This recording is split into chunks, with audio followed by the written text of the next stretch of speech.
Abra sua Bíblia comigo em Gálatas capítulo 6.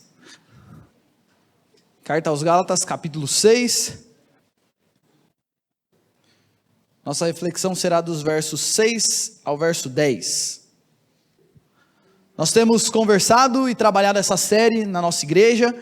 Estamos estudando todo o livro de Gálatas. Estamos aí na nossa parte final, nos nossos finalmente do livro de Gálatas. E nós temos estudado então aquilo que Deus criou e o plano de Deus para nós, e como muitas vezes nós somos enganados por outras pessoas, ou mesmo pelo nosso próprio coração, com as mentiras de Satanás. Deus cria as coisas perfeitas e o plano de Deus é maravilhoso e perfeito, mas muitas vezes nós nos enganamos e perdemos aquilo que Deus quer falar para nós. E hoje nós iremos então estudar os versículos do o Gálatas 6, versos 6 a 10, e já estamos aqui na parte final dessa carta. Essa é a penúltima parte da carta. Nós iríamos terminar essa carta hoje, mas quando eu sentei para estudar esse texto, tem muita coisa para falar, para a gente falar todo o resto da carta em um domingo só. Então nós vamos terminar essa carta no domingo que vem, e hoje o nosso texto, Gálatas 6, 6 a 10, eu quero ler com vocês. Esse texto diz o seguinte, preste atenção nesse texto: mas aquele que está sendo instruído na palavra, faça participante de todas as coisas boas aquele que o instrui. Não vos enganeis, de Deus não se zomba, pois aquilo que o homem semear, isso também ceifará. Porque o que semeia para a sua própria carne, da carne colherá corrupção. Mas o que semeia para o Espírito, do Espírito colherá a vida eterna. E não nos cansemos de fazer o bem, porque a seu tempo ceifaremos, se não desfalecermos. Por isso, enquanto tivermos oportunidade, façamos o bem a todos, mas principalmente aos da família da fé. Quero começar esse texto e essa reflexão colocando uma imagem ali e falando sobre uma coisa que todos nós conhecemos bastante. Essa é uma imagem típica de quando a pessoa começou a formular as leis da física e começou a pensar sobre as leis da física, e todos nós aqui conhecemos a lei da gravidade, não conhecemos? Se você pular de um lugar, você cai. É isso que a lei vai dizer. Se você jogar alguma coisa, a coisa sempre vai cair, porque existe uma lei da física que rege a realidade criada, onde todas as coisas, pelo menos na nossa Terra, porque na gravidade terrena, as coisas tendem a cair. Se você pegar uma pedrinha e jogar de cima de um prédio, o que vai acontecer? Ela vai cair. Se você quiser se jogar de cima do prédio, o que vai acontecer? Você vai cair. E você creia ou não na lei da gravidade, ela existe. Imagina que certo dia você acorda e diga o seguinte: eu não acredito na lei da gravidade, então eu vou pular do 30º andar e vou sair voando. Você vai sair voando? Não vai. Você acredite ou não, ela existe e ela está lá. E o que acontece é o seguinte: se você andar distraído, ou se você ignorar as leis, como a lei da gravidade, o que vai acontecer com você é que você vai se machucar. Imagina aí a pessoa que anda meio distraída e ela não vê um buraco, a lei da gravidade vai puxar ela para baixo, não adianta. E se você ignorar essa lei, você vai cair também, você vai se machucar. Por que eu estou falando isso, gente? Preste atenção numa coisa: quem criou a lei da gravidade? Deus. Deus foi quem criou todas as coisas que existem, inclusive como o nosso universo funciona. E preste atenção nisso. Deus criou leis que regem não só a gravidade e o nosso mundo físico, mas Deus criou leis para funcionar todas as coisas que existem. Deixa eu deixar a coisa um pouco mais clara. Deus criou leis sobre como um casamento deve funcionar. Deus criou leis sobre como deve ser o relacionamento de um pai com o seu filho. Deus criou leis sobre como deve ser o nosso relacionamento com o dinheiro. Deus criou leis sobre como deve ser o nosso relacionamento com o estudo. E o grande ponto é o seguinte: se nós ignorarmos as leis que Deus criou para reger e fazer o nosso mundo funcionar, o que acontece? A gente se machuca. Isso não vale só para a lei da gravidade, isso vale para todas as outras leis. Se nós ignorarmos as leis de Deus que fazem um casamento funcionar, sabe o que vai acontecer com o casamento? A gente vai se machucar. Se nós ignorarmos as leis de Deus sobre como nós devemos usar a nossa juventude e as nossas forças, o nosso intelecto, as nossas habilidades, sabe o que acontece? A gente se machuca, não vai dar certo. Se nós ignorarmos as leis que Deus criou para reger toda a nossa vida, nós vamos nos machucar, e não é porque Deus é mau e vai fazer você se castigar, mas é simplesmente o seguinte: se você quiser quebrar uma lei que rege como as coisas devem funcionar, automaticamente você vai se machucar. Você pular do prédio, cair e quebrar a perna, isso daí não é culpa de Deus, é você que quis quebrar uma lei. Da mesma forma, boa parte dos sofrimentos que nós temos na nossa vida e das situações que nós enfrentamos na nossa vida é porque nós estamos ignorando as leis que Deus criou para reger e fazer funcionar as nossas vidas. Hoje nós iremos, a partir desse texto, estudar uma das leis que Deus criou. E o título do meu sermão hoje é Semeando e Colhendo. A Bíblia vai dizer que Deus estabeleceu algumas leis também para que a nossa vida pessoal e a nossa vida espiritual e a nossa vida moral funcione. E como as coisas devem se proceder. E o que acontece é que muitas vezes, gente, vocês vão entender onde eu vou chegar, mas nós ignoramos isso e nós nos enganamos a respeito de como Deus deseja que nós vivamos as nossas vidas. E nós colhemos muitas vezes frutos amargos. E não é porque Deus está nos castigando, mas é porque nós estamos simplesmente colhendo aquilo que nós semeamos. É muito comum as pessoas colher algumas coisas que elas mesmas semearam e elas ainda colocam a culpa em Deus, daquilo que elas estão, dos frutos que elas estão colhendo. Então, nós vamos ver aqui uma lei que Deus criou, como que a coisa funciona exatamente, e o texto, se você ler aí no seu texto, ele vai colocar assim, ó, não vos enganeis, de Deus não se zomba, porque nós tendemos a nos enganar sobre como as coisas funcionam.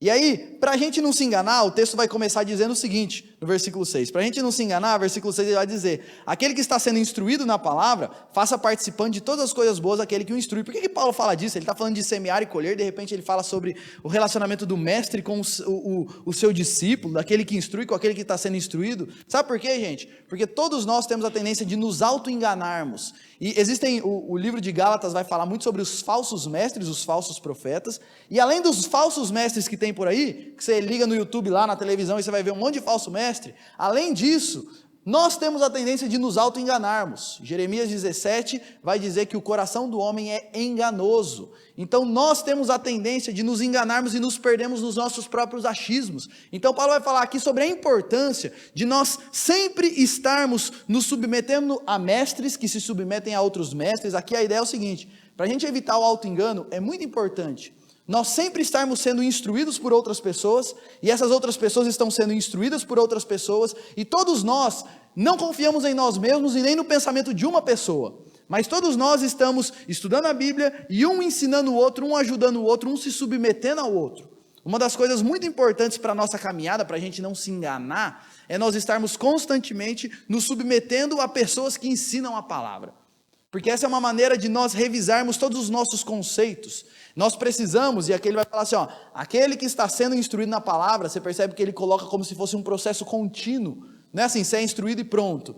A ideia é que, frequentemente, nós precisamos estar estudando e estudando mais um pouco e firmando a nossa base doutrinária, ter uma base sólida. A ideia é o seguinte, para nós não nos enganarmos, nós precisamos constantemente estarmos ouvindo e ouvindo de novo e ouvindo de novo. E eu não sei se você já percebeu isso, mas na igreja nós ouvimos várias vezes as mesmas coisas. Você frequenta a igreja há mais de 10 anos, você já ouviu a mesma coisa diversas vezes. Mas é muito importante nós estarmos ouvindo de novo e ouvindo de novo e ouvindo de novo, porque mesmo sabendo nós nos enganamos. Quantas vezes você veio aqui, escutou alguma coisa e você fala, eu sabia disso, mas eu não estou praticando isso.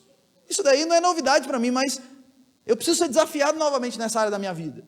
Então é muito importante nós estarmos constantemente nos submetendo a pessoas que estão falando da palavra, ensinando a palavra, para que a minha mente esteja constantemente se reprogramando e eu não me auto-engane.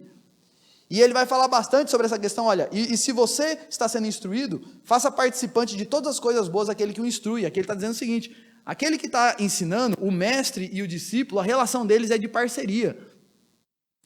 Ao mesmo tempo que o mestre ajuda, ensina e abençoa com o ensino, ele é abençoado por aqueles que estão sendo ensinados de várias outras formas e faça com que ele seja participante de todas as coisas boas. Aqui o que eu gosto desse texto é o seguinte, na igreja não existe esse negócio do aquele que está acima de todos os outros e ele manda e todo mundo obedece. Aqui ele está falando o seguinte, é uma relação de parceria. Um ensina, ele te abençoa com o ensino, você abençoa ele com outras coisas, e todos nós estamos juntos numa relação de parceria, servindo ao Senhor juntos, e essa deve ser a relação da igreja com os seus líderes, para que tanto os líderes não caiam no auto-engano de achar que eles são todo-poderosos, quanto também os membros da igreja e as pessoas da igreja estejam constantemente se autoavaliando e se reprogramando segundo a vontade de Deus. E aqui, 2 erros muito comuns, e eu vou passar por isso bem rapidinho, mas 2 erros comuns que a gente vê que não, essa questão da relacionamento de parceria não funciona, são tanto ministros exploradores, e isso é muito comum hoje em dia, as pessoas e os líderes de igreja que exploram as pessoas o máximo que elas podem e arrancam delas as tripas e os corações.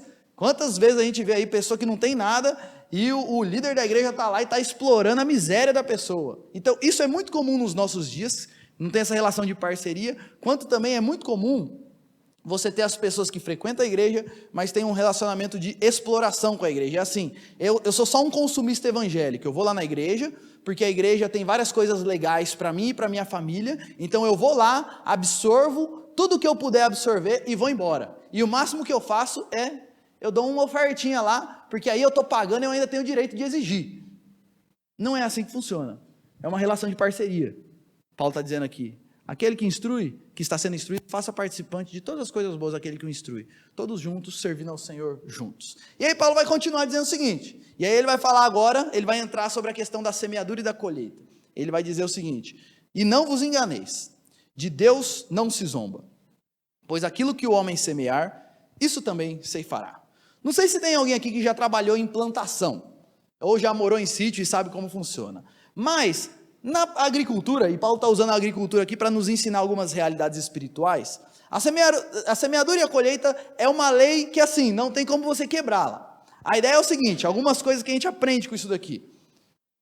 Primeiro, para você colher alguma coisa, você precisa semear. Adianta você ficar lá de braço cruzado, olhando para o campo e falando, no final do ano eu quero colher feijão. Não adianta. Você tem que ir lá e plantar feijão para o negócio nascer. Então Paulo está usando aqui, ele está dizendo o seguinte, olha, não vos enganeis, essa realidade também funciona na vida espiritual.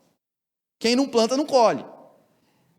Outra coisa que nós aprendemos da lei da semeadura e da colheita, a colheita depende da semente e do campo. A colheita que você vai ter no final do ano depende do quê? De quais foram as sementes que você plantou. Não adianta você plantar feijão e querer colher batata, vai acontecer isso? Não, eu vou lá, dessa vez eu só tinha milho para plantar. Mas eu creio que no final do ano Deus vai me dar uma colheita de feijão. Vai acontecer isso? Não vai. E depende tanto da semente que você usar, quanto do campo que você está plantando. Tem campo que você pode plantar lá que não vai nascer, a terra é dura, não nasce nada lá. Então, a plantação depende completamente da semente e do campo que você está usando. Para colher com abundância, é preciso semear em abundância. Para você ter uma boa colheita, você precisa plantar bem. E isso daqui é uma coisa muito importante.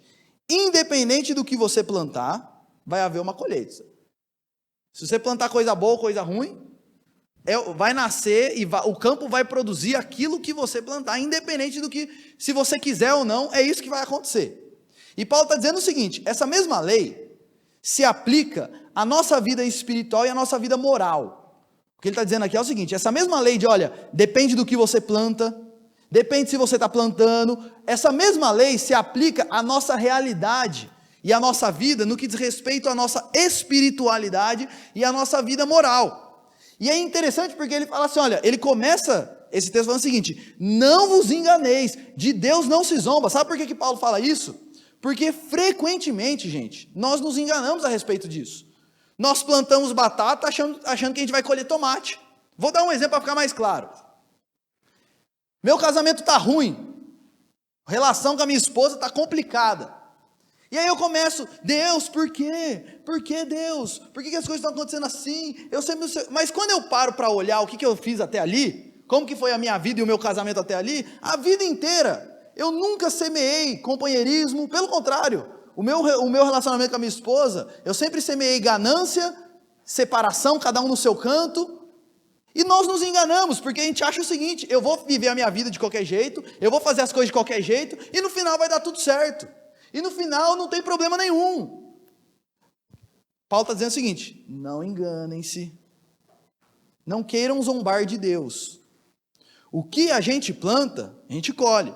Já viu aquele rapaz que chega nos 40 anos, e aí ele começa a entrar em depressão, porque ele não consegue nenhum emprego bom, porque ele não consegue se desenvolver na vida, porque ele não sei o quê, e não sei o quê, começa a reclamar com Deus, começa a reclamar com o mundo, mas aí você vai ver a vida do cara, quando era adolescente só zoava, não estudava, não queria nada com nada, quando ficou jovem ficava arrumando desculpa, todo trabalho que entrava arrumava uma desculpa, arrumava briga e não parava em emprego nenhum, não queria saber trabalhar, sempre viveu às custas da mãe e depois fica aí, não vos enganeis, de Deus não se zomba, é o que Paulo está dizendo. O que o homem planta, o homem colhe. Boa parte dos problemas, e preste atenção nisso, boa parte dos problemas que nós enfrentamos na nossa vida é porque nós estamos colhendo coisas que nós mesmos plantamos. Claro que isso não é uma lei absoluta no seguinte sentido: todo problema que nós enfrentamos é porque eu plantei errado e eu estou colhendo. Não, por exemplo, parecer um câncer. Pode ser que seja, por exemplo, a vida inteira eu fumei, agora estou com câncer de garganta. Pode ser, mas às vezes não. Às vezes não é necessariamente assim que funciona. Mas, no que diz respeito à nossa vida pessoal, principalmente às nossas emoções, ao nosso progresso espiritual, essa é uma lei absoluta. O que o homem planta, o homem colhe. E Paulo faz uma advertência muito séria, que de Deus não se zomba. A ideia aqui do texto é a seguinte: não despreze a Deus. Não leve a vida, assim, a sua vida espiritual no ponto morto. Leve a sério as coisas de Deus. Porque Deus é uma pessoa séria. De Deus não se zomba. É o que Paulo está ensinando aqui. E aí uma pergunta que, quando eu estava estudando esse texto, eu mesmo me fiz é a seguinte: nossa, mas então significa o seguinte, se eu plantar no Espírito, eu nunca vou ter problema nenhum? Não. Essa lei aqui se aplica da seguinte forma, preste atenção nisso. Isso aqui envolve caráter. Qual é o caráter que eu tenho hoje? É a colheita daquilo que eu plantei. Se eu planto na carne, eu colho corrupção, a gente já vai ver isso, mas se eu planto no Espírito, eu colho vida eterna. Caráter, transformação de vida. Isso daqui tem a ver com sabedoria para tomar decisões na minha vida. À medida que eu vou caminhando com o Senhor e plantando as coisas do Senhor, eu vou crescendo e vou tendo mais sabedoria para lidar com as coisas que vão acontecendo diariamente na minha vida. E, consequentemente, isso daqui tem a ver com o estado de espírito e suas próprias emoções, porque preste atenção nisso. Os nossos sentimentos são fruto das nossas ações. As nossas emoções e a nossa bagunça emocional que nós vivemos muitas vezes, isso daí é fruto da maneira como nós temos conduzido as nossas vidas. Então, claro, existem pessoas, por exemplo, que estão com problema de tireoide, problema hormonal, e aí dá variação de humor, ok. Tirando esses casos que são fisiológicos, que você faz um exame e você vê que a pessoa está com problema, o nosso estado emocional é, na grande maioria das vezes, fruto daquilo que nós temos plantado dos nossos pensamentos e das nossas ações. E é por isso que Paulo vai falar: de Deus não se zomba. Preste atenção nisso, gente. Nós não somos vítimas do nosso ambiente. É porque eu fui criado assim. Mas é porque a vida é muito difícil. Mas você não sabe o que eu enfrento. Nós somos fruto daquilo que nós plantamos. A semeadura, ela é opcional. Mas a colheita, ela é obrigatória. Paulo está dizendo aqui. E é por isso que você tem que tomar muito cuidado com aquilo que você semeia na sua vida. Tem um provérbio antigo, de um autor desconhecido, mas que reflete bem essa realidade. Ele diz o seguinte: semeie um pensamento e colha um ato. Semeie um ato e colha um hábito. Semeie um hábito e colha um caráter. Semeie um caráter e colha um destino. A minha vida vai se encaminhar sempre a partir daquilo que eu tenho pensado, que eu tenho feito, que tem se tornado hábito na minha vida, que então começa a moldar o meu caráter, e então eu começo a viver e agir daquela forma. E aí Paulo vai continuar dizendo o seguinte: o que semeia para a sua própria carne, da carne colherá a corrupção. Sabe o que é quando Paulo fala aqui de semear na carne? Ele está falando sobre o que é a carne. É a parte das nossas vidas e do nosso coração que quer controlar, quer nos controlar, e a ideia é o seguinte: o que é a nossa carne? É aquele impulso que tem dentro de nós que diz o seguinte: viva a vida do seu próprio jeito. Faça tudo o que o seu coração mandar. Sabe que essa é uma frase famosa do nosso tempo. Qual é a decisão que você deve tomar? Faça o que o seu coração mandar. Essa é a carne. Faça o que você quiser.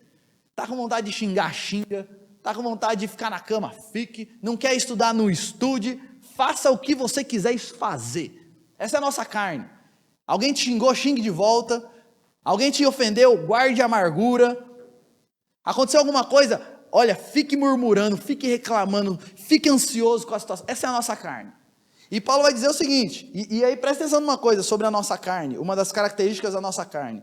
Ela sempre buscará paz, alegria e amor e abundância, fora da fonte de verdade que é Jesus. Uma das características da nossa carne é o seguinte: ela sempre vai buscar alegria, paz, segurança e abundância em qualquer outra coisa que não é Jesus. A nossa carne vai dizer o seguinte: vida de abundância não é em Jesus, é no dinheiro. Não é em Jesus, é no sexo. Não é em Jesus, é na realização dos seus sonhos, é na sua satisfação pessoal. Essa é a nossa carne. E Paulo está dizendo o seguinte: quem planta na carne vai colher corrupção. Semear na carne, gente, é trabalhar para ela, acariciá-la, aconchegá-la, ao invés de crucificá-la. É sobre isso que Paulo está dizendo aqui. Gente, deixando a coisa mais clara aqui, ó, como que a gente semeia na carne? Deixando assim, para você entender melhor. Por exemplo, quando você é adolescente, quando você é jovem, você se entrega para essas festas desregradas que tem por aí, bebedeira, um monte de namoro, imoral, sexo, curtição, dá vazão a todos os seus desejos. Ou quando você é adolescente, você se entrega à preguiça. Você não quer fazer mais nada, você só quer brincar. E eu sempre brinco quando eu falo com os adolescentes que na nossa cultura, ser adolescente é a mesma coisa de ser criança. A única responsabilidade que você tem é ir para a escola, o resto você quer brincar o dia inteiro. Essa é a nossa cultura. E a carne vai dizer o seguinte: é isso mesmo, não faça nada. Semear na carne é você ficar cultivando amizades que você sabe que te afastam de Deus. Sabe aquela modinha que teve há um tempo atrás aí entre os adolescentes, de baleia azul? Lembra disso daí que teve? Se você olhar, gente, quem são as pessoas que entram e começam a ser levadas por essa ideia, são pessoas que os relacionamentos, as coisas que ela tenha lido na internet são coisas relacionadas a isso. As conversas dela de WhatsApp com as pessoas são pessoas que vão falar disso, são amizades que, assim, claramente a afastam do Senhor e levam ela para outro lugar. Isso é semear na carne, é quando você cultiva esse tipo de amizades. É quando você fica com preguiça de ler a Bíblia, não prioriza as coisas de Deus, só quer saber de trabalhar, só quer saber de ganhar dinheiro. Tudo isso é semear na carne. E o texto vai dizer o seguinte: quem semeia na carne colhe o quê? Corrupção.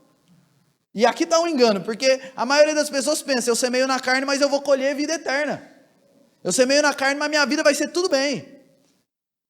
Paulo está dizendo: quem semeia na carne, da carne colherá corrupção. A carne, gente, sempre, e aí esses impulsos distantes do Senhor Jesus, onde busque a sua satisfação em qualquer outra coisa, ela sempre promete vida, ela sempre promete o seguinte: se você, ao invés de buscar isso na sua esposa, buscar isso em outra, vai ser muito melhor, que sua esposa não está com nada. Se você, ao invés de ir de domingo lá na igreja, gastar esse tempo trabalhando, você vai ganhar muito mais dinheiro e você vai ser muito mais feliz. Se você, ao invés de fazer isso, a carne sempre promete vida, mas o que ela sempre entrega é ruína, corrupção. E é por isso que Paulo está falando: não se engane, a carne promete muitas coisas, mas ela não entrega nada disso. E a colheita, essa colheita de corrupção tem níveis. A gente pode dizer o seguinte: isso envolve deformação de caráter, porque quanto mais nós nos afastamos do Senhor Jesus e vamos semeando na carne, dando vazão a esses sentimentos e pensamentos maus dentro de nós, isso vai deformando o nosso caráter, vai nos fazendo ficar com uma cabeça, com uma mente, com princípios e valores distantes do Senhor. Vou dar um exemplo aqui só para você entender isso. Imagine uma jovem, por exemplo, que durante toda a sua adolescência e juventude, ela sempre teve muitos namorados, fez sexo com um monte de homens, e assim, sempre foi uma menina de muitos relacionamentos. E isso vale tanto para a menina quanto para o menino. Quando essa pessoa se casar, essa pessoa vai ter muita dificuldade de ser fiel no casamento dela. Porque ela semeou a vida inteira no caráter dela esse negócio de que ficar com um só não está com nada, tem que ficar com vários. Então essa pessoa vai ter uma dificuldade, uma tendência muito grande a começar a procurar em outras pessoas. Deixa eu trocar aqui que...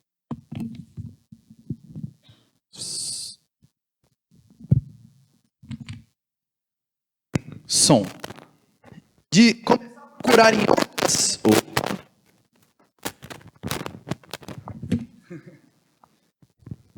Som.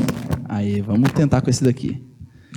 Ela vai ter dificuldade e vai começar a ser tentada a procurar em outras pessoas, porque esse negócio isso deforma o caráter da pessoa. Quando a pessoa começa a semear na carne, semear na carne, semear na carne, isso vai moldando os princípios e valores dela. Isso também envolve problemas interpessoais. Quando eu semeio na carne, sabe o que isso gera? Egoísmo. E quando eu tenho um coração egoísta, isso automaticamente vai me trazer problemas nos meus relacionamentos.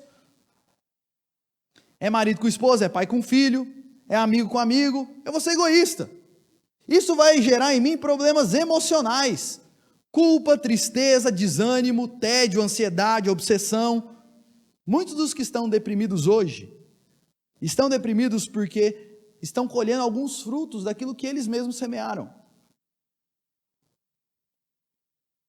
Lembre-se disso, nossos sentimentos, boa parte das vezes, são frutos das nossas ações, palavras e pensamentos. E num nível mais profundo, uma pessoa que se entrega completamente à carne e não se entrega a Cristo, no fim ela vai colher ruína eterna.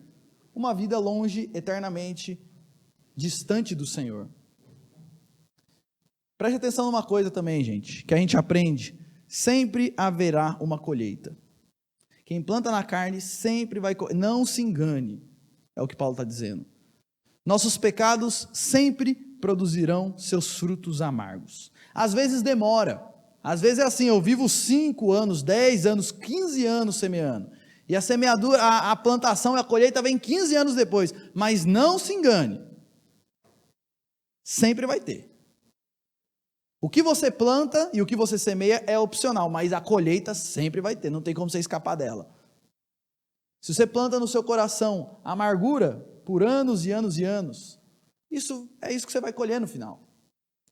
Eu vejo isso, sabe o que eu vejo, gente? Muitas pessoas sofrem com depressão hoje, porque por anos plantaram amargura no seu coração, ficam guardando, as pessoas fazem coisas contra ela, ficam guardando mágoa e cultivando aquilo, e cultivando aquilo, e cultivando aquilo. Isso daí no final nunca termina bem. Quem planta na carne, da carne colhe corrupção. E o que é semear na carne? Essas sementes são principalmente pensamentos e atos. Isso é semear na carne, é você dar vazão a pensamentos e atos que tem a ver com o seu próprio coração mau. E, gente, há inúmeras maneiras de plantar na carne e colher corrupção. Quando você lê o livro de Provérbios, se você lê o livro de Provérbios, é basicamente o livro inteiro falando disso. Olha, se você plantar isso, você vai colher isso. Faça isso, o justo, tal, acontece isso. Porém, o ímpio, tal. O livro inteiro de Provérbios são exemplos de pessoas que plantam na carne e colhem corrupção, e pessoas que plantam no espírito e colhem vida eterna. Só mais alguns exemplos. Por exemplo, semeie nos prazeres da carne, e você vai se ver uma pessoa que futuramente vai ser dependente de alguns vícios. Quanto mais você dá vazão a alguns prazeres, você vai ficando, aquilo vai te viciando. Semeie, por exemplo, na ganância, e só pense nisso, e você vai ver os seus filhos crescerem longe de você, e talvez eles vão crescerem longe de Deus também, porque você ensinou para ele que tudo que ele precisa é de dinheiro, e você vai colher isso. Semeie desonestidade, e você vai acabar sozinho. Provérbios tem vários exemplos de quando a gente planta na carne, a gente colhe corrupção. E preste atenção nisso. Quando cristãos tiram os olhos de Jesus e colocam a sua fé em qualquer outra coisa, eles plantam na carne. Eles tiram os olhos de Jesus e colocam a fé de que eles precisam de outras coisas além de Jesus. Eles estão plantando na carne. E isso nunca termina bem. Mas Paulo vai dizer o seguinte: tem como plantar na carne, mas também tem aquele que semeia no Espírito. E é muito bonito. A ideia de semear no Espírito, quando ele fala, mas o que semeia no Espírito, do Espírito colherá a vida eterna. Eu lembro aqui de um texto de Colossenses 3, 1 e 2, onde Paulo diz o seguinte: portanto, se vocês foram ressuscitados juntamente com Cristo, buscai as coisas lá do alto onde Cristo vive, assentado à direita de Deus. Pensai nas coisas lá do alto, não nas que são aqui da terra, porque morrestes, e a vossa vida está oculta juntamente com Cristo em Deus. Ele vai falar, coloque o seu pensamento, coloque a sua vida, conecte-se com o Senhor. Que os seus pensamentos, que a sua vida seja não nas coisas aqui da terra, mas inteiramente nas coisas do alto, nas coisas de Cristo. O que semeia na carne, da carne, o que semeia no Espírito, colhe vida eterna. Isso significa o seguinte, gente: encher minha vida de pensamentos, palavras e ações que me fazem focar em Jesus e me encher do Espírito dele. crendo que Ele é tudo que nós precisamos. Eu tenho que semear na minha vida pensamentos, palavras e ações que me levam e me fazem focar cada vez mais em Cristo. Crer que Ele é tudo que eu preciso. Isso envolve tanto uma vida de obediência pessoal, quanto também estar constantemente abandonando certas coisas e adotando novas práticas. Lendo a Bíblia, orando, priorizando o tempo de estar aqui no domingo para juntos buscarmos ao Senhor. Tudo isso são maneiras de nós semearmos no Espírito. A ideia é o seguinte: enchermos as nossas vidas de pensamentos e atos que nos aproximam de Cristo. Isso é semear no Espírito. É fazer com que Cristo seja o centro em todos os sentidos. É uma vida de consagração exclusiva e total. Sabe uma coisa que eu vejo? Há muitas pessoas que caminham com Jesus, mas é assim: aqui na igreja ela é consagrada a Deus, mas no trabalho dela é uma outra pessoa. Não tem a mesma consagração. Não é uma... A ideia aqui a consagração exclusiva é a seguinte ideia. Sabe no Antigo Testamento, quando a gente vê o povo de Israel que tinha Deus como Deus, mas junto com Deus tinha vários outros deuses? Então eles adoravam a Deus, mas na casa deles eles tinham lá uma estatuetazinha de Baal, que era um deus da época, tinha lá de Moloque, que era também da época. Há muitas pessoas nos dias de hoje que caminham com Jesus e não é que abandonam Jesus, mas junto com Jesus tem outras estatuetazinhas na sua vida. Eles servem a Jesus, mas eles também servem ao Deus do dinheiro, eles também servem ao Deus do sucesso profissional, servem ao Deus dos prazeres da carne, e não tem uma consagração exclusiva a Jesus. Semear no Espírito é você se consagrar total e exclusivamente a Jesus. O meu trabalho está lá para eu servir melhor a Jesus. O meu dinheiro é uma maneira de eu servir a Jesus. A minha família, a minha vida amorosa, tudo na minha vida, eu quero submeter a Jesus. Isso é plantar no Espírito. E, gente, há muitas maneiras de semear no Espírito. Eu poderia colocar várias aqui. Ler bons livros, cultivar boas amizades, ouvir boas músicas, escutar boas pregações e estar constantemente com o seu pensamento no Senhor. Quem semeia no Espírito, do Espírito colhe vida eterna. E a ideia aqui de vida eterna, a gente pode falar de vida eterna em vários sentidos. Primeiro, eu vou crescer espiritualmente e moralmente na presença de Deus. Eu vou passar por transformações na minha vida e crescer no meu relacionamento com Deus. Então é a lei da semeadura e da colheita. Eu planto no Espírito, eu colho o quê? Crescimento, progresso na minha caminhada. Tem muita gente, a gente brincou hoje de manhã na escola dominical, mas tem muita gente que, desde que chegou na igreja e foi recebido como membro e foi batizado, está a mesma coisa. Faz 20 anos que está do mesmo jeito. Por quê? Porque não planta no Espírito, não semeia no Espírito. Paulo está desafiando, gente, não ignore essa lei. Semeie no Espírito, você vai colher crescimento, você vai colher comunhão com Deus, que se desenvolve agora e se aperfeiçoa até a eternidade. Algumas pessoas que quando ouvem outras falarem de Jesus, olham e falam assim: nossa, ele fala de um jeito que parece tão real, por que para mim o negócio parece tão distante? Nossa, esse negócio que o pessoal fala na igreja não é bem assim comigo não. Sabe por quê? Porque o nosso crescimento, a ideia é o seguinte: quando nós plantamos no Espírito, nos conectamos com Jesus e pensamos nele o tempo todo e alimentamos isso na nossa vida, ele vai se tornando real. Ele deixa de ser teoria e passa a ser realidade nas nossas vidas. E, gente, isso daqui não é só para adulto, não, isso daqui é para qualquer idade. Eu já vi muitas crianças que têm um relacionamento com Jesus mais profundo do que muitos adultos. Porque são crianças que estão semeando no Espírito. Isso também envolve sabedoria para tomar decisões na vida. E é por isso que, se você é jovem ainda, se você é adolescente, eu quero fazer um desafio para você. Olha, olhe para Jesus e semeie a sua vida em Jesus. Porque a fase da juventude, a fase da adolescência, é a fase onde nós tomamos as decisões mais importantes da nossa vida. É a fase onde nós decidimos qual curso que a gente vai fazer. É a fase onde na juventude, você começa a namorar com quem você vai casar. E boa parte das decisões que você toma, que vão determinar a sua vida, você toma essas decisões na adolescência e na juventude. E eu quero te desafiar a semear no Espírito, para que quando você chegar a hora de você tomar decisões, você tome boas decisões, alinhadas com Jesus. Porque depois que passou essa fase, você tomou suas decisões, e se você não plantou, você vai colher as consequências disso mais para frente. Isso envolve sabedoria para tomar decisões na vida. E eu lembro aqui de Gálatas 5, a gente estudou isso alguns domingos atrás, onde Paulo vai dizer o seguinte: o fruto do Espírito, que é o que nós colhemos quando nós plantamos no Espírito, amor, alegria, paz, longanimidade, paciência, benignidade, bondade, fidelidade, mansidão e domínio próprio. O que semeia no Espírito, do Espírito colhe vida eterna, e isso também envolve, depois que eu morro eu vou para o céu para estar para sempre com o Senhor. Não vos enganeis, de Deus não se zomba. Deixa eu te fazer uma pergunta: você está zombando de Deus? Na maneira como você tem lidado com a sua vida? Você tem semeado na carne achando que você vai colher vida eterna? Como que você tem vivido a sua vida? Você tem vivido tentando quebrar essas leis? O nosso dever aqui, gente, é duplo. É crucificar a carne e semear no Espírito. Sabe uma coisa que eu vejo muito? Pessoas dizendo que creem que Jesus é tudo, mas não tomam uma decisão radical e não se dedicam inteiramente a Jesus. Elas falam: Jesus é tudo na minha vida, mas elas não tomam uma decisão radical de então a partir de agora toda a minha vida vai estar submetida a esse Jesus. E aí elas continuam plantando na carne, e quando elas colhem coisas ruins ainda culpam a Deus. Ixi, quantas vezes eu já vi isso daqui?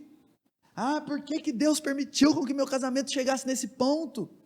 Por que Deus permitiu com que meu filho não sei o quê? Por que Deus não me abençoa com não sei o quê? Por que eu não consigo me relacionar com ninguém? Ué, não é Deus. A questão é que falta eu tomar uma decisão de me submeter inteiramente a esse Cristo e começar a semear no Espírito. Claro, gente, há coisas que não estão no nosso controle, mas boa parte dos problemas que nós enfrentamos, mais uma vez eu digo isso, é consequência e são frutos amargos que nós estamos colhendo de plantar na carne. Nem todos, mas alguns sim.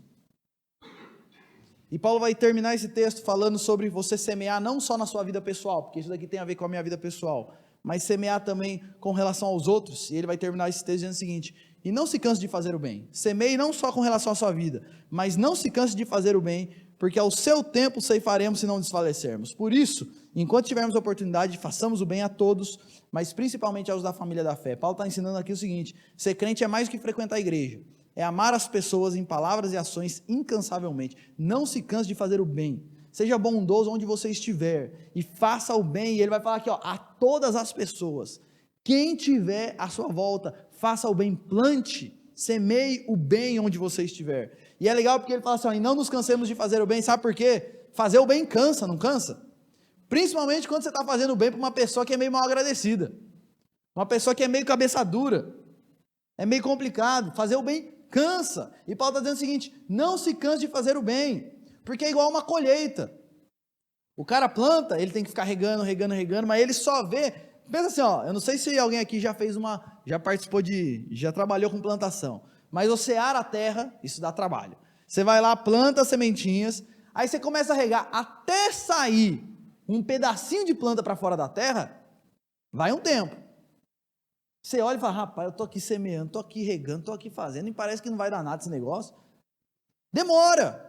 E Paulo está dizendo aqui o seguinte: persevere, não se canse de fazer o bem. Talvez você não esteja vendo nada, você só vê a terra seca, e você acha que não. Continue regando, continue fazendo, não nos cansemos de fazer o bem, porque ele vai dizer o seguinte: se nós tivermos paciência, nós colheremos os frutos do bem que nós estamos plantando. E ele ainda enfatiza o seguinte: não nos cansemos de fazer o bem, e façamos o bem a todos, não é só uma pessoa ou outra, porque o que é muito comum hoje em dia é o seguinte: é a pessoa que só faz o bem para a família dela, isso é egoísmo, ou a pessoa que só faz o bem para quem não é, assim quantos aqui já disseram, já ouviram isso? Por que lá você faz? Por que quando chega lá na igreja, no projeto, você se dispõe a lavar a louça, você se dispõe a varrer o chão, você se dispõe a fazer o que precisar, mas aqui em casa você não faz nada? Esses são os dois extremos. Por quê? Aquele que faz o bem aos de fora, mas não faz o bem aos de dentro, ele faz o bem porque ele quer ser bem visto. Ele não faz o bem porque ele é bondoso. Ele faz o bem porque ele quer que as pessoas olhem para ele e admirem ele, e gostem dele. Aquele que faz o bem só aos de casa, mas não aos de fora, é uma pessoa egoísta, que só está pensando nela e na família dela. Uma pessoa bondosa de verdade, ela faz o bem para os de fora e para os de dentro. Porque ela faz o bem porque ela é bondosa. E Paulo está dizendo aqui o seguinte: a caridade começa dentro de casa, mas ela sempre vai além. Quem tem um coração bondoso faz o bem a todos, e é por isso que Paulo vai falar: façamos o bem a todos, principalmente aos da família da fé. Começa dentro da nossa casa, começa nós aqui servindo uns aos outros, mas sempre vai além disso. E aí ele ainda vai dizer: e quem perseverar vai colher. E o que é essa colheita, quando a gente não se cansa de fazer o bem? O que é isso que a gente colhe? Gente, a gente pode colocar várias coisas aqui. Alegria de estar abençoando outras vidas. A Bíblia vai dizer que mais bem-aventurado é dar do que receber. Então, por exemplo, eu não sei quantos aqui estiveram no projeto ontem, mas enche o nosso coração de alegria servir outras pessoas. Isso é fruto, é um fruto que nós colhemos quando nós fazemos o bem. Fazer o bem também traz para nós o prazer de ver Deus usando as nossas vidas para transformar realidades, ver outras pessoas que nós ajudamos, ajudando outras pessoas. O nosso caráter é trabalhado, nós passamos a ser pessoas mais humildes, mais amorosas, que pensam mais nos outros ao invés da gente. Nós vemos pessoas se rendendo a Jesus, enfim. Fazer o bem pode cansar, mas a gente tem que perseverar, porque isso sempre rende frutos para a eternidade. Então, gente, o tema desse trecho é: não se engane, de Deus não se zomba. A lei da semeadura e da colheita, ela é universal, e isso vale para as nossas vidas pessoais e também para a nossa vida comunitária. Quem planta na carne, da carne vai colher corrupção, mas quem planta no Espírito, do Espírito vai colher vida eterna. E eu quero encerrar fazendo algumas aplicações para você e para mim nessa manhã, para nós encerrarmos essa reflexão. Talvez você esteja aqui e você esteja colhendo frutos amargos. Você está hoje vivendo uma realidade na sua casa, no seu casamento, nos seus relacionamentos, na sua vida profissional, ou etc, etc, etc, que é fruto daquilo que você plantou. E talvez, mesmo você sabendo disso, você ainda fica se justificando, negando: não, mas isso, achando que é culpa de Deus, que é culpa da sua esposa, que é culpa do outro, é culpa do seu filho, é culpa de qualquer um, menos culpa sua. Foram os outros que semearam no seu campo, não foi você. O que eu quero dizer para você é o seguinte: se essa é a sua realidade hoje, o chamado de Jesus para você é: arrependa-se e faça diferente daqui para frente. Você está colhendo frutos porque você plantou na carne, sabe o que você faz? Comece a plantar no Espírito, ao invés de ficar aí inventando desculpa: não, é porque, reconheça, peça perdão a Deus, se arrependa e comece a plantar no Espírito. Você não pode mudar a colheita de hoje, mas você pode mudar a colheita de amanhã. As coisas podem ser diferentes. E o que acontece frequentemente, gente, é que Deus transforma o mal em bem. A gente colhe frutos da época que a gente plantou na carne, mas Deus é tão bom, mas tão bom, que quando eu me arrependo diante do Senhor e começo a semear no Espírito, Ele ainda transforma esses frutos ruins em coisas boas. Deus é tão bom que Ele faz isso acontecer nas nossas vidas. Então eu quero te desafiar nessa manhã a parar de se justificar, parar de reclamar, parar de arrumar causas externas. Reconheça seus pecados, arrependa-se e comece a plantar no Espírito. Talvez essa seja uma hora de você fazer uma revisão de como você tem lidado com a sua vida nos últimos 5 anos, do que você tem semeado nos seus últimos 10 anos. É tempo para você se arrepender diante do Senhor, parar de se justificar e tomar uma decisão de começar a plantar no Espírito. Se eu perguntasse hoje para você: você tem plantado na carne ou no Espírito? Qual seria a sua resposta? Quais são as sementes que você tem lançado na carne hoje e você precisa parar? Quais são os lugares? Quais são os prazeres, os lugares, as pessoas, as situações, os pensamentos e etc. que você precisa cortar? Quais são as decisões que você precisa tomar hoje para semear no Espírito? O que você precisa começar a fazer? E eu quero encerrar fazendo uma pergunta que parece que não tem nada a ver com isso, mas tem tudo a ver. Você crê que Jesus é tudo o que você precisa? Você crê nisso?